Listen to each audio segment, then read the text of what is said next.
사재기를 통해서 뭐 1위를 찍는다? 없다고 저는 생각을 해요. 사재기라고 왜 저희만 의심을 받는지. 아마 그 가수 본인들은 안 했을 거라고 말을 할 겁니다. 1등을 한번 하고 나면 한 달에 몇 천만 원씩이 들어와요.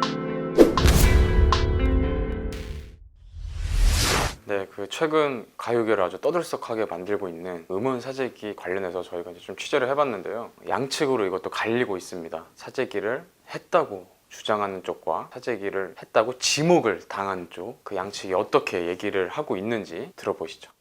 바이럴 마케팅과 사재기를 같이 시도를 했을 거다 이렇게 방송을 하고 있는데 그거는 뇌피셜이에요. 저희만 하고 있는 게 아니라 정말 유명 가수들도 바이럴 마케팅은 기본적으로 하고 있는데 조금 덜 유명하고 대형 기획사가 아니라는 이유만으로 사재기라고 왜 저희만 의심을 받는지. 1등을 하는 그 유명 아티스트들, 그들은 왜 바이럴 마케팅이라고 생각을 하고 그들이 사재기를 그들은 안 했다고 어떻게 증명을 할 건지 저는 그것도 정말 의아한 부분입니다. 저희가 유명하지 않다는 이유로 사재기 범으로 몰리고 정말 음악을 하면서 보람을 느끼고 싶었는데 정말 보람도 다 없어지고 정도 떨어지고 정말 음악하고 싶은 기분이 전혀 나질 않아요. 지금 지목당한 곳들이 본인들은 사재기를 뭐 안 했다, 모른다 이렇게 계속 얘기를 하는데 그 현상에 대해서 어떻게 보세요? 아마 그 가수 본인들은 안 했을 거라고 말을 할 겁니다.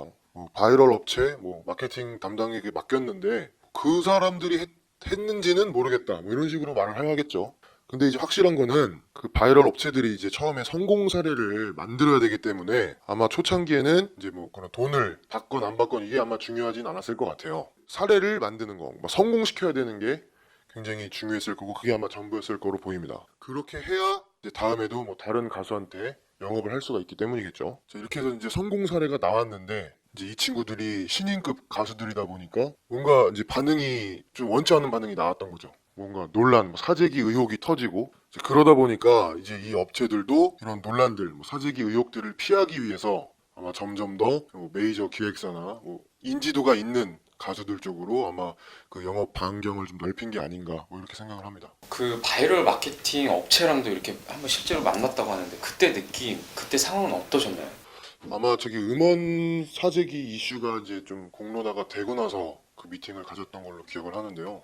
이분들을 처음 만났을 때 본인들이 직접 나오거나 그러니까 모습을 보여주는 거를 좀 굉장히 꺼려한다는 느낌을 좀 받았고 그래서 되게 직접 만나서 미팅을 하는 자리를 좀 어렵게 가졌었습니다. 이제 그분들이 직접적으로 뭔가 이런 사재기에 대한 거를 저희한테 제의를 하시진 않았는데요. 미팅을 하다 보니까 뭔가 좀 느낌이 좋지 않다는 저희 내부적인 판단에 의해서 추가적으로 이분들이랑 더 작업을 진행한 거는 없습니다. 근데 저는 이게 음원 사재기라고 이제 표현을 하잖아요. 엄밀히 따지면 사재기라기보다는 좀 명의도용이라고 보는 게 맞을 것 같아요. 왜냐면은 이게 이제 그 스트리밍 사이트에 이런 아이디들을 불법으로 도용을 하거나 복제를 해가지고 진행을 하는 방식으로 제가 알고 있거든요. 그러다 보니까는 사재기라는 표현보다는 계정 도용, 명의 도용 이런 문제로 보는 게 더 맞다고 개인적으로 생각을 합니다. 이 해당 업체들이 이제 차트뿐만이 아니라 그 노래방 인기곡 순위까지 조작을 하고 있다고 하더라고요. 자기들이 작업한 그 음원들이 정말로 대중들이 사랑을 하고 많이 부른 애창곡처럼 이제 조작을 하고 있다고 제가 들어가지고 좀 굉장히 좀 충격이었습니다. 네, 그래서 이렇게 취재를 해보다가 또 궁금했던 게 그 사재기를 통해서 정말 차트 1위를 찍을 수 있는지, 이 양측 다 지금 1위를 한 번씩 해본 상황이기 때문에 그 1위를 했을 때 수익을 알고 있거든요. 어느 정도 수준의 수익이 발생하고 있는지 물어봤습니다. 사재기가 존재할 수 있다고 저는 생각은 하지만 사재기를 통해서 1위를 찍는다? 차트인을 하거나 차트 3위까지 올라갈 수는 없다고 저는 생각을 해요. 300위에서 150위 정도까지는 올릴 수 있어도 1위 나 어떤 상위권을 찍는 거는 좀 불가능하다고 생각이 들고 이제 음원 사이트들이 이제 이중 인증이 굉장히 심하거든요. 굉장히 엄격하고 그 아이디를 복제하고 그거는 좀 기술적으로 굉장히 힘들지 않나. 1위까지 오르려면 실제로 사람들이 좋아해야 되고 10만 명 이 정도로는 부족하거든요, 사실. 굉장히 많은 숫자가 좀 필요한 작업이기 때문에 차트 1위를 했을 때 저희가 얻는 수익은 사실 거의 남지 않아요. 음악 작업을 하는 데 있어서 쓰여진 돈과 비교를 했을 때 거의 1위를 한다 해서 어떤 큰 차익이 남고 이러진 않아서 크게 저희한테 사재기라는 어떤 그 방법, 루트가 1,3억을 주고 할 정도로 그런 가치가 있는 일은 아니라고 저는 생각이 듭니다. 수익이 안 발생한다 이렇게 얘기를 하더라고요. 그게 정말인가요? 한 10년, 20년 앨범 제작하고 살았으면은 그렇게 말 못하죠. 어떻게 그렇게 딱 정확하게 수익이 안 난다고 말을 할 수가 있겠습니까?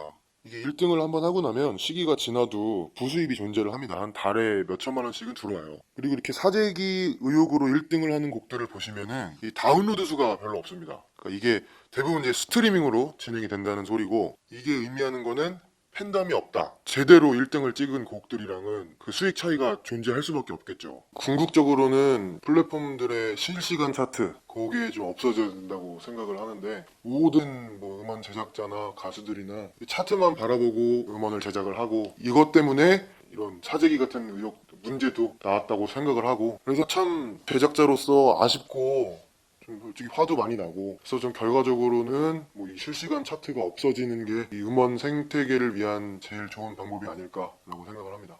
네, 양측 입장을 이렇게 들어봤는데요. 사재기 의혹에 관해서 정말 입장이 첨예하게 갈리고 있습니다. 명확한 실체가 없다 보니까 이번 사재기 의혹 관련해서 좀 취재하는 데 있어서 저도 조금 힘든 그런 부분이 있었는데, 이번 사건을 처음 공론화시켰던 그룹 블락비의 멤버 박경 씨를 사재기로 지목당한 쪽에서 경찰에 고소했습니다. 경찰에서도 박경 씨를 비롯해서 이번 사재기 의혹에 관해서 이제 수사를 시작을 했고요. 그 수사 내용을 토대로 해서 저도 더 깊게 심층적으로 한번 취재를 더 열심히 해보도록 하겠습니다. 아무쪼록 이번 사건이 잘 정리가 돼서 모든 아티스트 그리고 업계 관계자분들이 피해를 보지 않는 깨끗한 가요 음원 시장이 됐으면 좋겠습니다.